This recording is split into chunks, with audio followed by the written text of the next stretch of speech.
Andrew Neil has brutally shut down a Remainer during a Brexit clash on social media. The veteran political broadcaster challenged a user on Twitter to produce evidence after they claimed he thought Brexit was a good thing. The online spat was triggered after the former BBC-led presenter and GB News chairman appeared on LBC Radio this morning. Speaking to host Nick Ferrari, Mr. Neil, 72, took aim at the Prime Minister's speech at the Tory party conference and the lack of policy details. LBC political editor Theo Sherwood then tweeted quotes from the interview, and some users subsequently turned on Mr. Neil. One user with the handle Colin McPhee hit out at Mr. Neil for working from his home in the south of France during some of the coronavirus pandemic. Another user with the handle Master Ed Binoon then tweeted, "Don't worry about Colin, worry about a person, broadcaster, who lives in Europe and who openly stated leaving the EU was a good thing." At 9:13 a.m., Mr. Neil issued a furious response to the user on the platform. He said,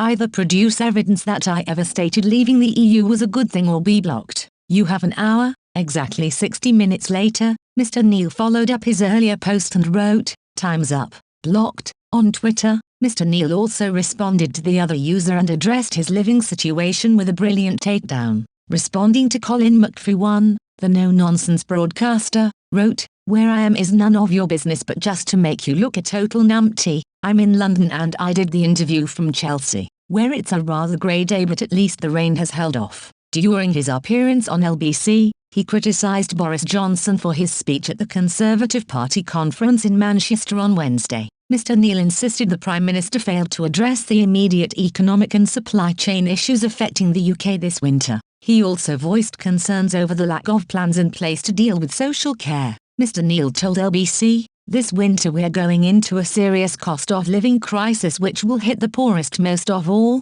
We don't know when the shortages on the supermarket shelves or the petrol forecourts will end. We don't know what the policy is on social care. We don't know what the policy is on the NHS, other than to bung it more money, and we don't know what levelling up means. You can have more alliteration, as Mr. Johnson had, than a West Coast poet from the 60s on LSD. That's all fine. But we're a country with major problems and we need to know the government's solution to these problems, and on that Mr. Johnson had not a jot.